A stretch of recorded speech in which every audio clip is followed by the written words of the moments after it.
হাঁচি দিয়া বলছে আলহামদুলিল্লাহ। বাতাসে আলহামদুলিল্লাহর আওয়াজটা ইমাম আবু দাউদের কানে আইনা পৌঁছায় দিছে। কিন্তু ইমাম আবু দাউদ এমন তীরে দাঁড়ায় রয়েছে, এখান থেকে রাহমাকাল্লাহ চিল্লাইলে ওই পর্যন্ত যাইতো না।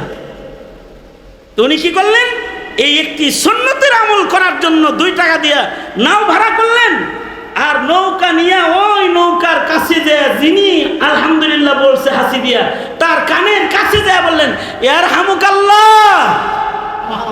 বাদশাহ হাসি দিছে, ওনার হাসির জবাবটা কিরকম হইতে পারে? দরবারে যা বসা ছিল সবাই মিলা জোরে করে বলছে ইয়ারহামুকাল্লাহ, সুন্নতের আমল করে আলাইছে সব। কিন্তু হারুনুর রশিদ খেয়াল করে দেখে সবাই তো ইয়ারহামুকাল্লাহ বলছে, কিন্তু কাজীউল কুজাত ইয়াফঈ রাহমাতুল্লাহ আলাইহি উনি ইয়ারহামুকাল্লাহ কইছে না, উনি ইয়ারহামুকাল্লাহ বলে নাই। তো এই কাজী ইয়াফঈ ইয়ারহামুকাল্লাহ বলে নাই, ওনার আরো সন্দেহ হয়েছে বাদশার সাথে এরকম আচরণ। আমি হাঁচি দিলাম, এই মজলিসের ভেতরে আমার হাসির জবাবে ইয়ারহামুকাল্লাহটাই বললো না, এসে তার দ্বারা আরো কিছু হইতে পারে। তো ওগুলোর কথা জিজ্ঞাসা না করে আগে জিগাই ইয়ারহামুকাল্লাহ বললো না কেন? হারুনুর রশিদ বলে এই কাজী সাহেব, হাঁচি দিলাম ইয়ারহামুকাল্লাহ বললেন না কেন? কাজী বলে ইয়ারহামুকাল্লাহ বলবো, আপনি তো আলহামদুলিল্লাহ বলছেন না।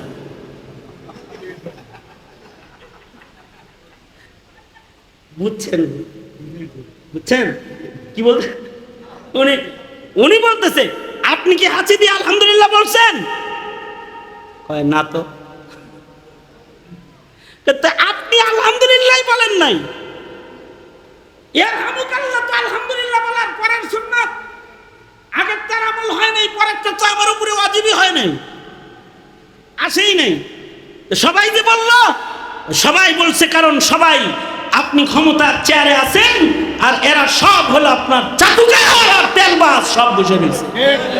এখন কথা হইল শোনেন, বাদশাহ হারুনুর রশিদ পিস্তলের গুলি দিয়া রাজনীতি করার খলিফাতুল মুসলিমিন না, রাজপথ ছাত্রছাত্রীর রক্ত দিয়া লাল কলার মতো জালিম রাজার নাম না হারুনুর রশিদ, যে মানুষের উপরে জুলুম করে নাই, অত্যাচার করে নাই। তার দরবারে শুধু খলিফার চেয়ারের কারণেই যদি তেলবাজ থাকে এই রকম, তাহলে 16 বছর যারা পিস্তলের রাজনীতি করেছে, গুলির রাজনীতি করেছে, লাশ গুমের রাজনীতি করেছে, কবর লাশ পুড়ে ছাই বানানোর রাজনীতি যারা করেছে, এদের তেলবাজ কত আছে জমিনে, কত আছে? স্বাধীনতা অর্জন হইলে কি হবে? ওই তেলবাজদের জ্বালায় এখন পর্যন্ত রাষ্ট্রের সাধারণ শৃঙ্খলা ফিরে আসে না, তাদের জ্বালায়। নিয়ম হইল কোনো বিষয়ে যদি মানুষের হৃদয়ে মহব্বত পয়দা হয়, তাহলে ওই কাজটা করা তার জন্য সহজ হয়। যদি কোনো বিষয়ে মহব্বত পয়দা না হয়, কাজটা সহজ হইলেও মহব্বতের অভাবে কাজটা সম্পাদন করা কঠিন হয়। আর যদি মহব্বত পয়দা হয়ে যায়, তাহলে মহব্বতের শক্তির দ্বারায় অসাধ্য সাধন হয়, কঠিন থেকে কঠিন বস্তু এটা আঞ্জাম দেওয়া সহজ হয়ে যায় যদি হৃদয়ে যদি ওই জিনিসটার মহব্বত পয়দা হয়। উদাহরণস্বরূপ, মানুষ লালন পালন করা এটা একটা কঠিন কাজ। মানুষ জন্ম হওয়াটা, মানুষ পেটের ভেতরে অস্তিত্বে আসাটা কঠিন কাজ। মানুষ দুনিয়াতে আগমন করা কঠিন কাজ। এই কঠিন থেকে কঠিন কাজ এটা একজন মায়ের জন্য সহজ হয়ে যায়, কারণ হলো আল্লাহ তাআলা প্রতি মায়ের অন্তরে, আয় ছেলে আমার দিকে তাকা, প্রতিটা মায়ের অন্তরে আল্লাহ তাআলা সন্তান দেওয়ার আগে মুহাব্বত দান করে। এই মুহাব্বতের কারণে সন্তান পেটে থাকা অবস্থায় যত কষ্ট আছে এই কষ্টগুলো সব বরদাস্ত করা এটা মার জন্য এটা সহজ হয়ে যায় মুহাব্বতের কারণে। তখন এই মায়ের খাওয়াও লাগে না, না খেয়েও কেন যেন পেটে সন্তান নিয়েই সে না খেয়েও সুস্থ থাকে। मोहब्बत एक अजीब शय है, बयां करना नामुमकिन है। मोहब्बत एक अजीब शय है, बयां करना नामुमकिन है। न खाता है न पीता है न जीता है न मरता है। न खाता है न पीता है न जीता है न मरता है। এটা এমনই একটা আজব জিনিস। এটা এসে গেলে তখন খাওয়ান লাগে না, পান করান লাগে না, যা খায় বমি করে ফেলে দেয় মা। এরপরেও সন্তানের মায়ায় পেটে সন্তান নিয়ে হাসি মুখে কথা কয়।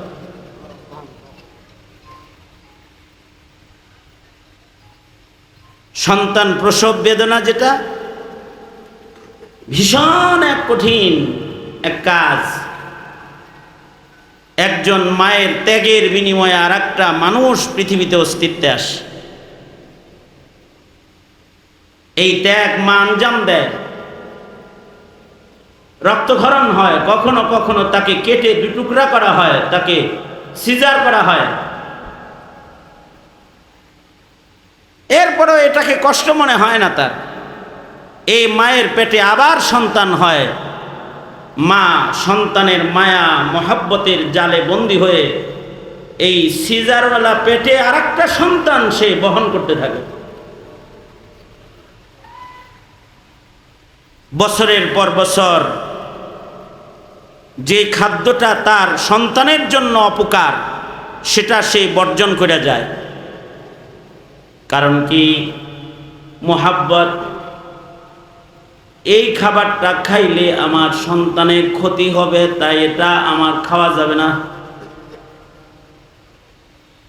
আবার এমন খাদ্য আছে যা মায়ের নাকে দুর্গন্ধ লাগে, কিন্তু সন্তানের মায়ায় তা খাইতে হয়। কিছু মাকে দেখা যায় নাকে ধোড়া শ্বাস বন্ধ করে তারপরে কালি জিরা বড়ি বানায় খায় ফেলে। কারণ হলো এটা তার সন্তানের জন্য মুফিদ, সন্তানের জন্য উপকারী। এটা খাইলে তার সন্তান গেজা পাবে, দুধ বেড়ে যাবে, দুধ পাবে। এবার মার যদি অপছন্দেরও হয় তাও এটা খায়, এটাও তার জন্য সহজ হয়, সাধ্যে হয়, কারণ মহাব্বতের কারণে। এই মহাব্বতটা আল্লাহ তাআলা আগে মাকে দেন, তারপরে এই কঠিন কাজ আঞ্জাম দেওয়ার জিম্মাদারিটা মার কাঁধে দেন। একটা বাচ্চাকে কতটুকুন সময় কোলে করে রাখতে পারবেন? মা তো 10 মাস বহন করেছে পেটে, এ কারণে সারা দিন 24 ঘন্টা কোলে রাখলেও এই মার কষ্ট হয় না। আপনার আর আমার কোলে যদি দেয়, কতক্ষণ রেখা ঝাড়া দিয়ে ফালায় দিয়ে বলবেন নাও তোমার সন্তান। কিন্তু মা খানা খায় তখনও সন্তান কোলে, ঘর ঝাড়ু দিতেছে তখনও সন্তান কোলে আছে, রান্না করতেছি সন্তান তার কোলে আছে। সিলেট যাওয়ার পথে যদি চায়ের বাগানে দেখেন এমন মা যার সন্তান আছে, সে বাগানে কাজ করতেছে, দেখবেন তার সন্তানটা তার পিঠে আছে। বাইদানি মহিলাকে দেখবেন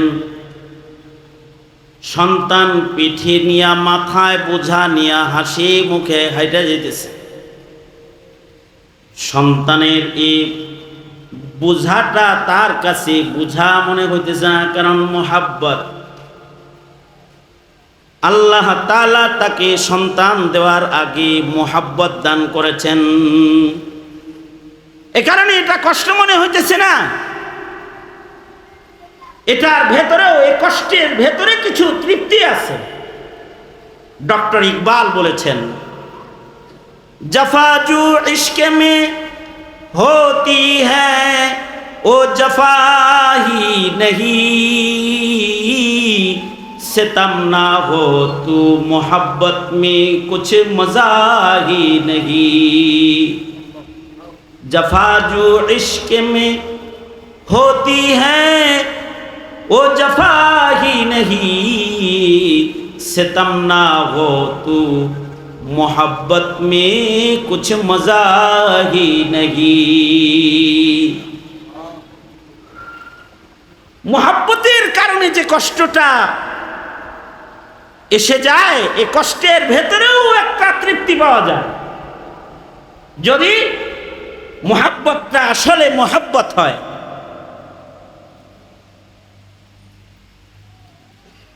এ কারণে আল্লাহর নিজাম, আল্লাহ তাআলা দুনিয়ায় মানুষ পাঠাইতে পুরুষ মাইনাস করলেও মহিলা মাইনাস করেন নাই। ঈসা আলাইহিস সালামকে দুনিয়ায় পাঠাইছেন, বাপ দেন নাই, কিন্তু মা দিছেন। কারণ মায়ের মমতা, মায়ের ভালোবাসা, এইটা ছাড়া এই কঠিন জীবন বাচপন থেকে একটা সন্তান গড়ে ওঠা, এটা কঠিন কাজ কে আঞ্জাম দিবে? এ কারণে মায়ের অনেক দাম। আল জান্নাতু তাহতা আকদামিল উম্মাহাত, জান্নাতকে আল্লাহ তাআলা মায়েদের পায়ের নিচে রেখে দিয়েছেন। মায়ের পায়ের নিচে জান্নাত রেখেছেন। পুরুষের দাম বেশি না মহিলার দাম বেশি? আর রিজালু কাওয়ামুনা আলান নিসা, পুরুষদেরকে তো নারীদের পরে কর্তৃত্ব দান করেছেন আল্লাহ তাআলা, কিন্তু পুরুষের বেশি দাম না মহিলার বেশি দাম?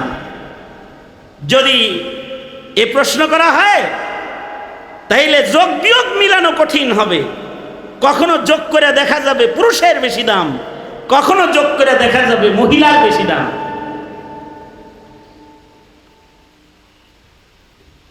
যদি পুরুষের দামই শুধু থাকতো তাহলে সব মহিলারা দোয়া করে পুরুষ হওয়ার নিয়ত করত। আর যদি শুধু মহিলারই দাম থাকতো তাইলে পুরুষেরা সব বেড়ি হয়ে যেত, দোয়া করতো, আল্লাহ আপনি আমার মহিলা বানায় দেন। হ্যাঁ, আল্লাহ পাকের নির্বাচন, কিছু কিছু কাজ আল্লাহ পুরুষ দিয়া করাইছেন, কিছু কিছু কাজ আল্লাহ নারী দিয়া করাইছেন, করাইবেন।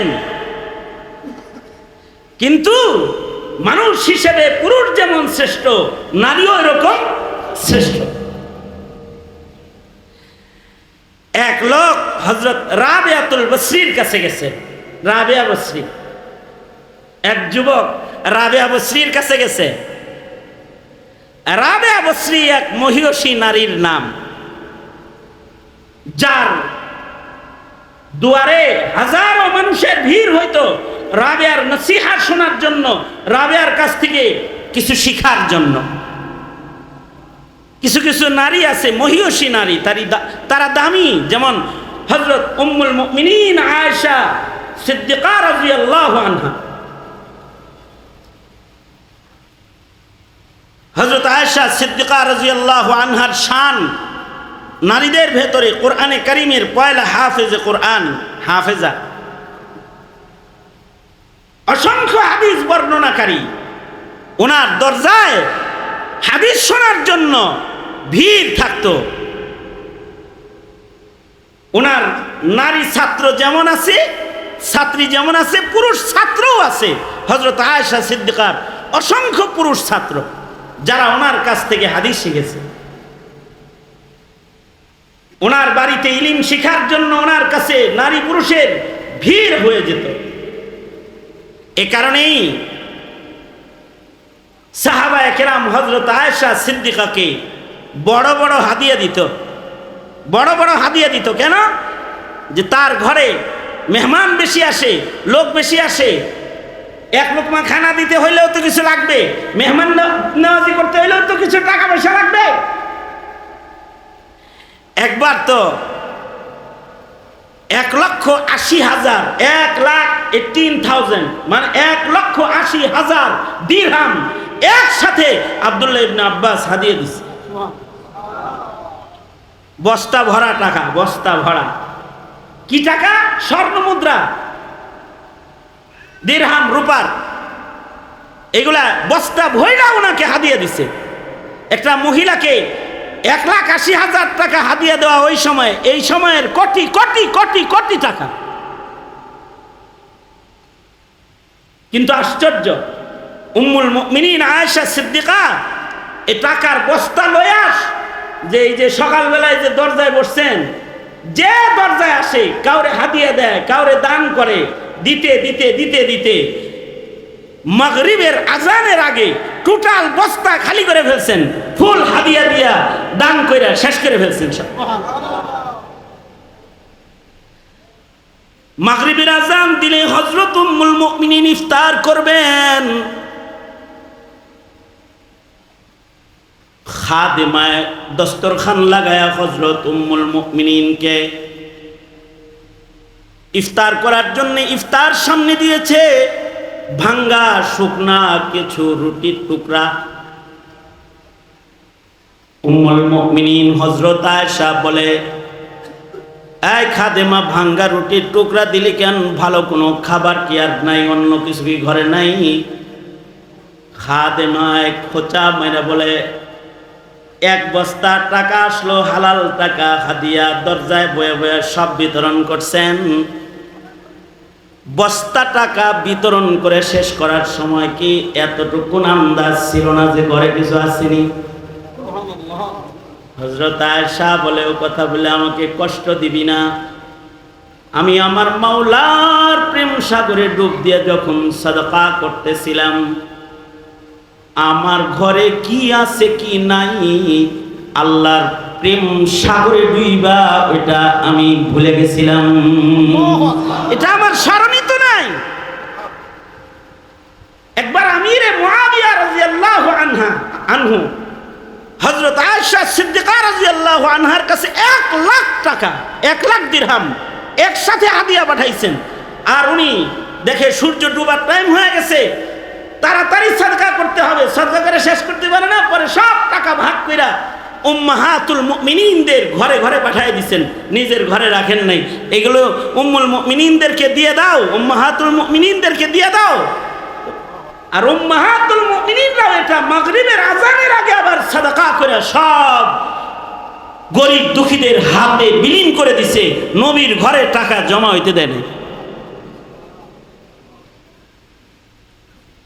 হযরত আয়েশা সিদ্দিকার কাছে অনেক পুরুষ ইলম শিখতে আসতো।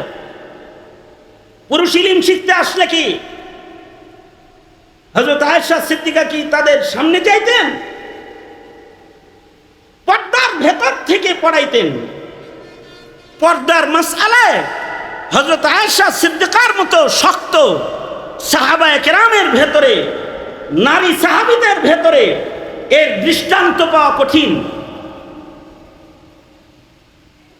হযরত আয়েশা সিদ্দিকা রাদিয়াল্লাহু আনহার কাছে একবার ওনার বাপের দুধ ভাই অর্থাৎ ওনার রেজাই চাচা অর্থাৎ হযরত সিদ্দিক আকবর যার দুধ পান করছেন, যিনি হযরত আয়েশার দরজায় আসছে, তিনিও ওই মহিলারই দুধ পান করছেন।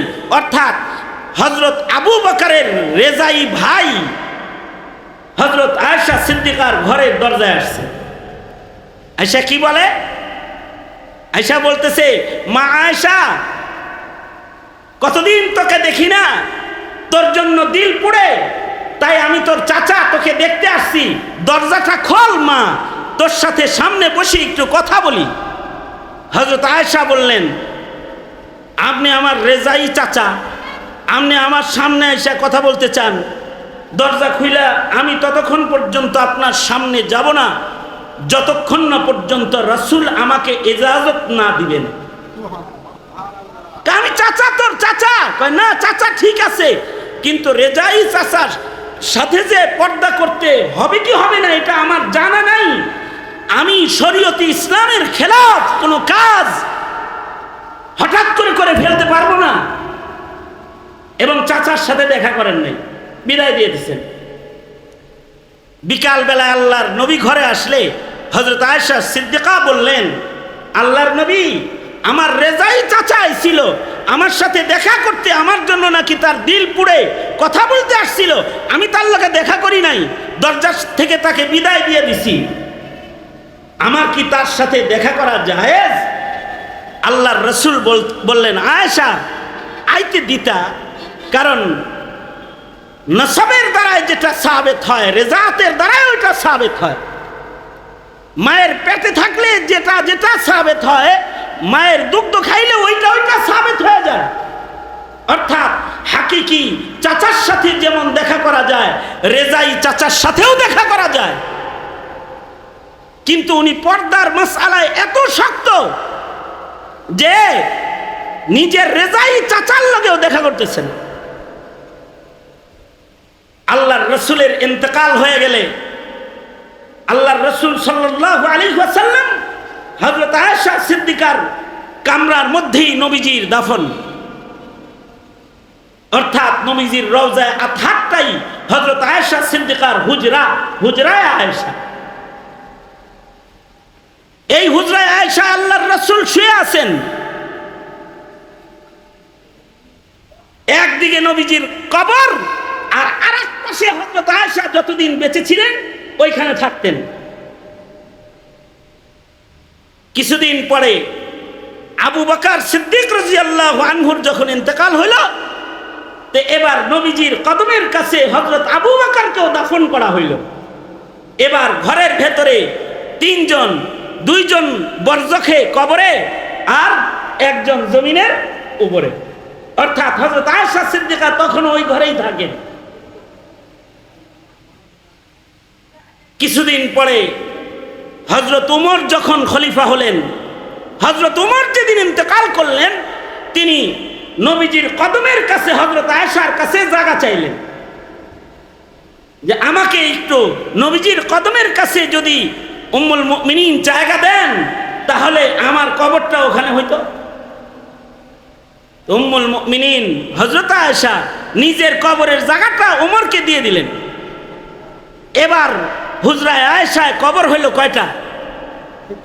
আকরে চায় রয়েছেন কেন? নাকি আমার দেহাবাদ দিয়ে ওনারা দেখতেছেন? হ্যাঁ, আমাকে দেশের মানুষ, আমি বিদেশ থেকে আইছি না। আশরাফি সাহেবের ভক্ত এলাকায় অনেক, তাই না? সবাই যদি জানতো যে উনি এনে আছে তাহলে ভেঙে চলে আসতো, এটা ঘরোয়া মজলিস। তো বারহাল এদিকে তাকান, অঙ্ক করছেন। এবার কবর কয়টা? হ্যাঁ, তিনটা। এতদিন কিন্তু হযরত আয়েশা পর্দা করেননি, কিন্তু এবার হযরত আয়েশা হযরত উমরের কবর যখন নবীর কদমের কাছে আয়া পড়ছে, এবার হযরত আয়েশা কবরগুলোকে পর্দার ভেতরে দিয়ে নিজের থাকার জায়গা আর রওজায়ে আতহারের মাঝখান দিয়া হযরত উমরের কবর সহ একটা মোটা কাপড়ের পর্দা এই পাশ থেকে ওই পাশে টানায় দিয়েছেন। কখনো নবীর জিয়ারত করতে হলে পর্দার এক কোণা দিয়ে নবীজির মাথার কাছে বসে বসে উনি দরুদ পড়তেন। ওনাকে জিজ্ঞেস করা হয়, কবরের মানুষের সাথে আবার কি এর পর্দা? এতদিন পর্যন্ত কামরার ভিতরে পর্দা দেন নাই, আজকে কেন পর্দা টানাইলেন? হযরত আয়েশা বলে, এতদিন পর্যন্ত কবরে ছিল নবী আর খলিফাতুন নবী, এতদিন পর্যন্ত কবরে ছিল আমার সরওয়ার, আমার পয়গম্বর, আমার স্বামী, স্বামীর সাথে মহিলার পর্দা নাই। এতদিন ছিল আমার বাবা, বাবার সাথে মেয়ের পর্দা নাই। কিন্তু আজকে তোমরা যাকে কবর দিয়েছ, উমরের সাথে আমার পর্দা আছে। উমর কবরে আছে, এমন ঘরের ভেতরে পর্দা ছাড়া থাকতে আমি আয়েশার লজ্জা হয়। কবরের মানুষের সাথে পর্দা, কতটুকুন সতর্ক হইলে কবরে শুয়ে থাকা মানুষের সাথে পর্দা করে? পর্দা করবেনই না কেন? উমর তো শহীদ, আর শহীদরা তো কবরে জিন্দা। নবীরাও কবরে জিন্দা, নবীজি ঘুমিয়ে আছেন, নবীও কবরে জিন্দা। হযরত আবু বকর শহীদ, শহীদরা নিত না। হযরত সিদ্দিক আকবরেরও মরণ হয়েছে সাপের বিষের কামড়ে, হুকমান শহীদ। আর হযরত উমরও শহীদ, শহীদরাও কবরে জিন্দা। নবী আলাইহিস সালাতু ওয়াস সালাম হায়াতুন নবী, কবরে জিন্দা। কবরে নবীজি জিন্দা না মুর্দা, এটা সাবেত করার জন্য কোরআন হাদিসের আয়াতও দিতেন না আমাদের আকাবিররা। আমাদের আকাবিররা বলতেন, আকাবির উলামায়ে দেওবন্দের ইলম থেকে উপকৃত হও। আমাদের আকাবির উলামায়ে দেওবন্দের কত সুন্দর সুন্দর তাফসীর। নবীজি কবরে জিন্দা। জিন্দা এ কারণেই, জিন্দা মানুষের লাশ মাটি খাইতে পারে না। পয়গম্বররা কবরে জিন্দা, পয়গম্বরের লাশ অক্ষত অবস্থায় কবরে আছে। কবরে নবীজি জিন্দা, এ কারণেই নবীজির মিরাজ বন্টন হয় নাই। মরা মানুষের মিরাজ বন্টন হয়, নবীজির মিরাজ বন্টন হয় নাই। মরা মানুষের বিবির আর এক জায়গায় বিয়ে হয়, নবীর স্ত্রীদের অন্যত্র বিবাহ আল্লাহ হারাম করে দিয়েছেন, কারণ নবীজি তো এখানে জিন্দা। হায়াতুন নবী, আমরা দরুদ বললে আমাদের দরুদ নবীজির কাছে পৌঁছানো হয়। হযরত আয়েশা সিদ্দিকা বলে, শহীদ জীবিত একজন শের হইছে, তার সাথে পর্দা ছাড়া এখানে থাকতে আমার লজ্জা হয়।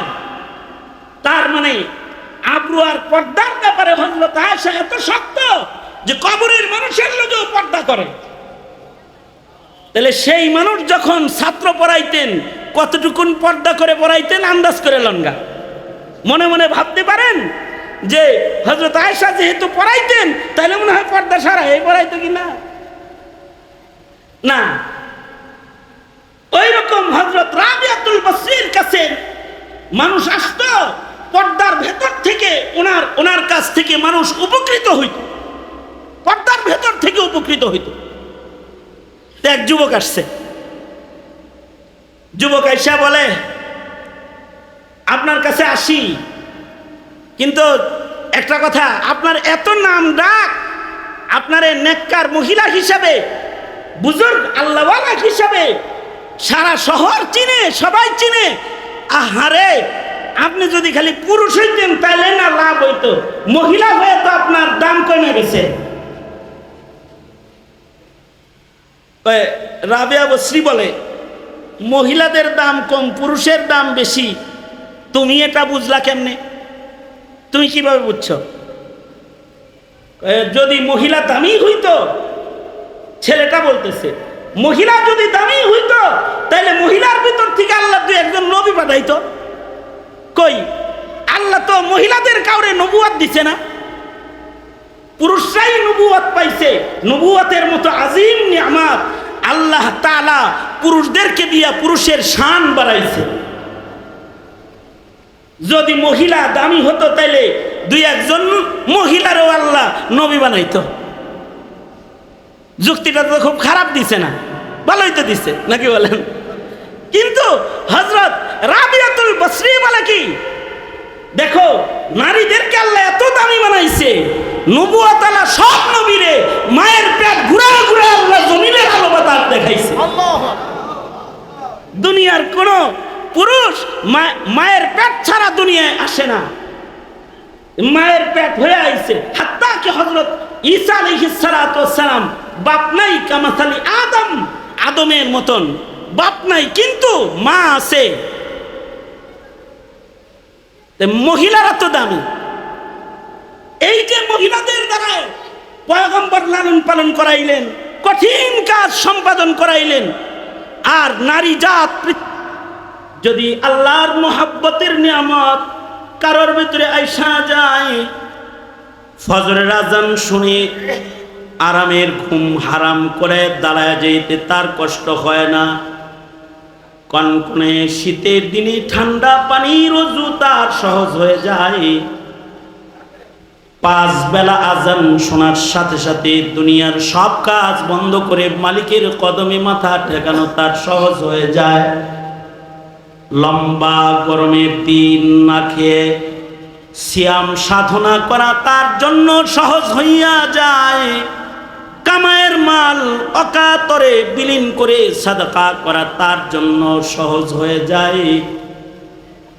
যখন মুমিনের হৃদয়ের ভেতরে আল্লাহ পাকের মহব্বতের জন্ম হয়ে যায়, এই মহব্বতের জন্ম যদি বাচ্চা বয়সে হয় তো বাচ্চা বয়সে আল্লাহ ওয়ালা হয়ে যায়। 60 বছর বয়স হয়েছে কিন্তু আল্লাহর মহব্বতটা কোনোভাবে অর্জন করতে সক্ষম হয় নাই।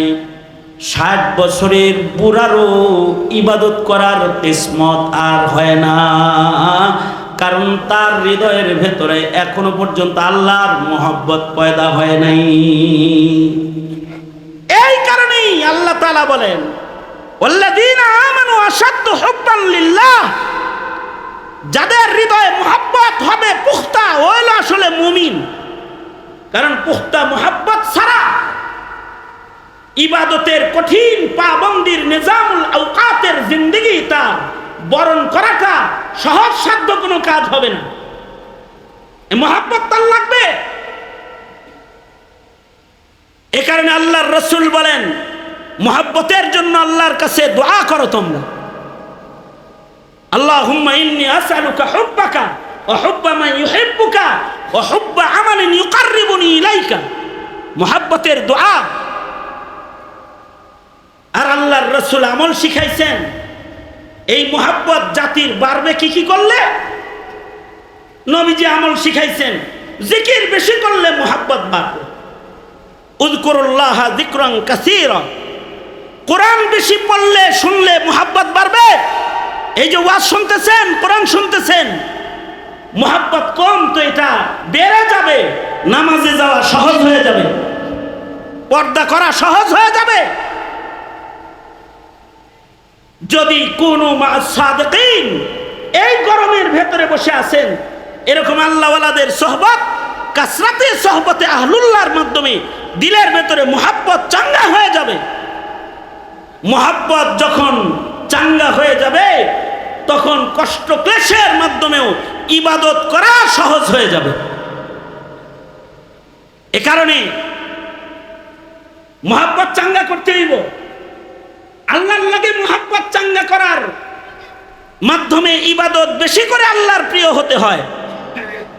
আর নবীর লগে মহব্বত চাঙ্গা আছে, এটা ঢং করলে হয় না। খালি নবীর লগে মহব্বত চাঙ্গা আছে এটা প্রমাণ করার জন্য ছোট ছোট ছোট ছোট সুন্নতের অনুসরণ অনুকরণও করতে হয়। বড় সুন্নত তো আছেই, ছোট সুন্নতেরও অনুকরণ করতে হয়। জিন্দেগি সুন্নত মাফিক গঠন করে নবীর মহব্বত চাঙ্গা এটা প্রমাণ করতে হয়। আমাদের তো এখন সুন্নতবিহীন জিন্দেগি বরণ করার আম ব্যাধি ব্যাপক মহামারীতে আমাদেরকে আক্রমণ করেছে।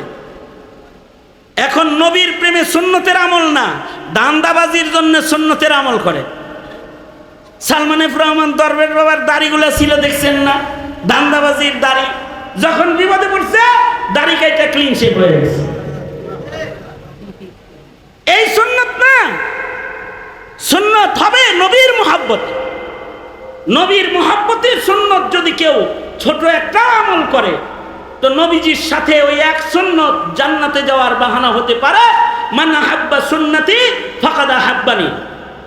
ইমাম আবু দাউদ রহমাতুল্লাহি আলাইহি এক ইয়ারহামুকাল্লাহ বইলা নবীজির সাথে জান্নাতে থাকার উপযুক্ত হয়ে গেছে। ইয়ারহামুকাল্লাহ। ইয়ারহামুকাল্লাহ বলে কখন? ইয়ারহামুকাল্লাহ বলে হলো কেউ যদি হাঁচি দিয়ে আলহামদুলিল্লাহ বলে তাহলে তার জবাবে ইয়ারহামুকাল্লাহ বলা হলো সুন্নাত। হাঁচি দেওয়ার পরে কি বলা সুন্নাত? ইয়ারহামুকাল্লাহ বলা সুন্নাত। হাঁচি দেওয়ার পরে, হাঁচি দেওয়ার পরে সুন্নাত হলো আলহামদুলিল্লাহ। আর এই আলহামদুলিল্লাহ যে শুনবে তার সুন্নাত হলো ইয়ারহামুকাল্লাহ।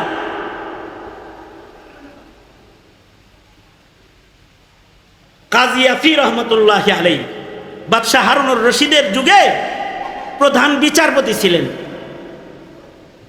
ইমাম আবু ইউসুফ রহমতুল্লাহি আলাইহি ওনার খাস ছাত্র ছিলেন কাজী আফি।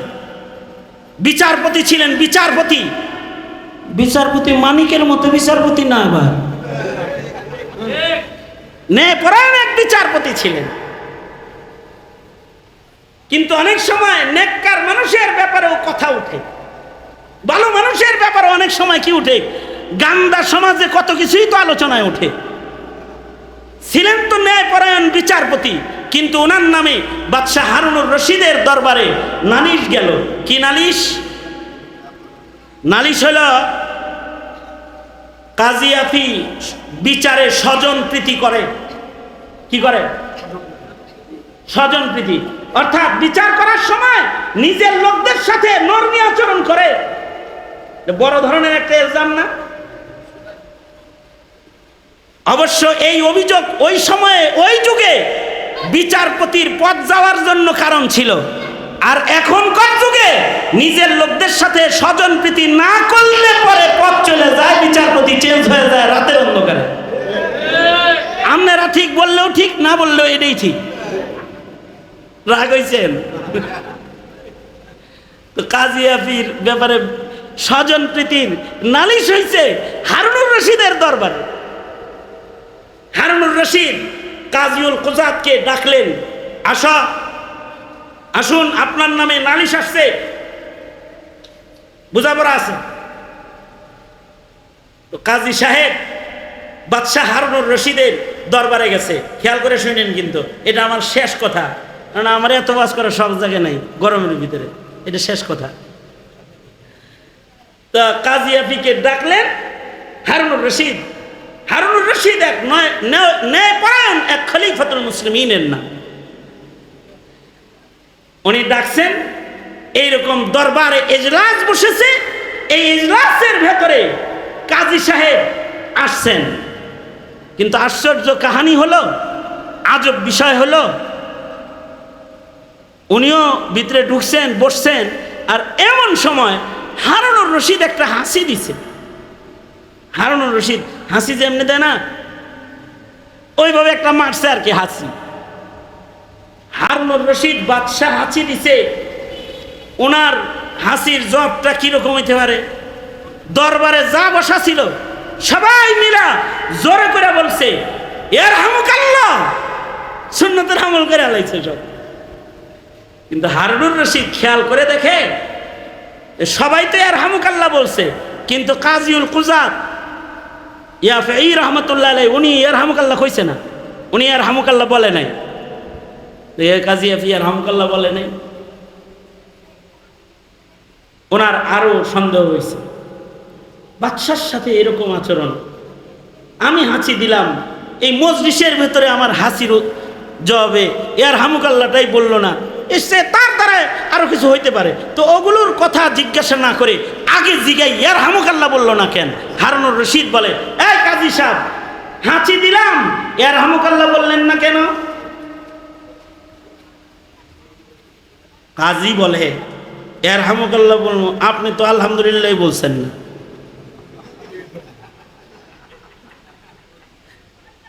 বুঝছেন? বুঝছেন কি বলছেন?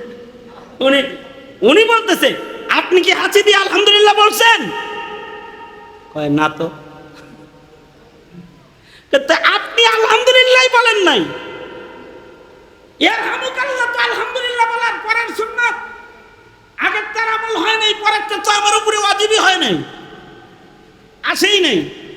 সবাই যে বলল, সবাই বলছে কারণ সবাই আপনি ক্ষমতার চেয়ারে আছেন, আর এরা সব হলো আপনার জাদুঘর আর তেলবাজ, সব বসে রয়েছে। এখন কথা হইলো শোনেন, বাদশাহ হারুনুর রশিদ পিস্তলের গুলি দিয়া রাজনীতি করার খলিফাতুল মুসলিমিন না, রাজপথ ছাত্রছাত্রীর রক্ত দিয়া লাল কলার মতো জালিম রাজার নাম না হারুনুর রশিদ, যে মানুষের উপরে জুলুম করে নাই, অত্যাচার করে নাই। তার দরবারে শুধু খলিফার চেয়ারের কারণেই যদি তেলবাজ থাকে এই রকম, তাহলে 16 বছর যারা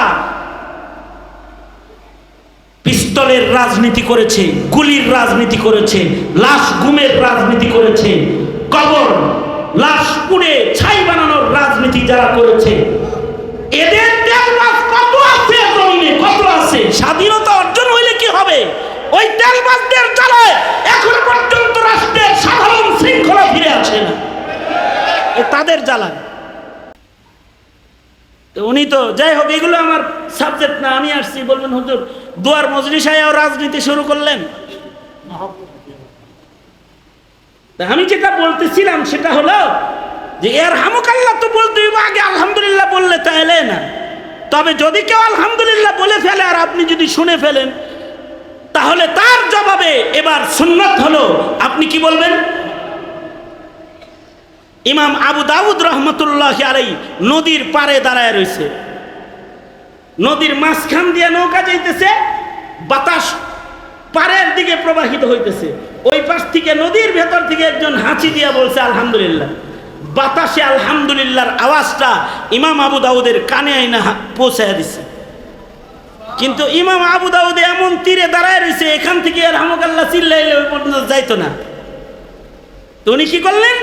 এই একটি সুন্নতের আমল করার জন্য 2 টাকা দিয়া নাও ভাড়া করলেন, আর নৌকা নিয়ে ওই নৌকার কাছে যে যিনি আলহামদুলিল্লাহ বলছে হাসি দিয়া, তার কানের কাছে যায় বললেন ইয়ার হামুকাল্লাহ। ইমাম আবু দাউদ বলে, এই যে 2 টাকা দিয়া নৌকা ভাড়া করে একটা সুন্নতের আমল করছিলাম, আল্লাহর কাছে এটা এত পছন্দের হয়েছে যে আমাকে আল্লাহ তাআলা খুশি হইয়া মাগফিরাত দান করেছে। ওনার ইন্তেকালের পরে একজন দেখে উনি জান্নাতে। কেমনি জান্নাত পাইলেন? একটা সুন্নতের আমল 2 টাকা দিয়া কইরা, 2 টাকা দিয়া আল্লাহ জান্নাত কিনা ফলাইছি। হ্যাঁ, সুন্নত যদি মুহাব্বতের সাথে হয়, ছোট একটা সুন্নতের কারণেও এটা ঈমানের দলিলের কারণ হয়ে যায়। নবীর মুহাব্বত, আল্লাহর মুহাব্বত হলো ঈমান। নেক আমলের মাধ্যমে আল্লাহর মুহাব্বত প্রমাণ করতে হবে, আর সুন্নতের আমলের মাধ্যমে নবীর মুহাব্বত প্রমাণ করতে হবে। আর এই মুহাব্বতটা হৃদয়ে জন্ম হওয়ার জন্য কখনো কখনো মোল্লার চেহারাও দেখতে হয় বসে বসে, কখনো কখনো জিকির করতে হয়, কখনো কখনো তিলাওয়াতুল কোরআন করতে হয়। সুতরাং আজকের এই আমলটি বৃথা নয়। যারা গরমের ভেতরে বসে রয়েছেন, এইটার বদলায় আল্লাহ তাআলা আপনাদেরকে ওই মুহাব্বতটা আল্লাহ দান করুক, যেই মুহাব্বতটা আখিরাতের পথে কঠিন পথ পাড়ি দিতে মুহাব্বত যেন সহজ করে ঈমানের পথের পথিক আমাদেরকে বানায় দেয়। আওয়াজ করে জোরে করে বলেন আমিন। এবং আল্লাহ এই মাদ্রাসাটাকে কবুল আর মঞ্জুর করে রেখে আমিন। সবাই ইস্তিগফার করেন, আস্তাগফিরুল্লাহ রাব্বি মিন কুল্লি যামবি ওয়া আতুবু ইলাইহি লা হাওলা ওয়ালা কুওয়াতা ইল্লা বিল্লাহিল আলিয়্যিল আযীম। আলহামদুলিল্লাহি রাব্বিল আলামিন, والصلاة والسلام على سيد الأنبياء والمرسلين محمد وعلى آله وأصحابه أجمعين. يا الله أمتي ওয়াইজ হযরতগণ, উলামা হযরতগণ বসে আছে, আহলে ইলম হযরতরা তাওয়াজু আর ইনকিসারের হাল নিয়ে নিচে বসে বয়ান শুনেছে। মাদ্রাসার বরকতি দোয়া মাহফিল 2টা হাত বাড়ায় ধরেছে। কিছু কথা তোমার বান্দাদের কানে পৌঁছায় দিয়েছি তোমার মহাব্বতের। ইয়া আল্লাহ, কথাগুলোর উসিলায় ইয়া আল্লাহ আমাদের হৃদয়ে তোমার মহাব্বত চাঙ্গা করে দাও আল্লাহ। ইয়া আল্লাহ নায়েবে নবী যারা তাদের নেক হায়াত লম্বা করে দাও। সারা দুনিয়ার মজলুম মুসলমান যারা তাদের মদত করো। ফিলিস্তিনের মজলুম মুসলমানদের জন্য মদত নুসরত পাঠায় দাও।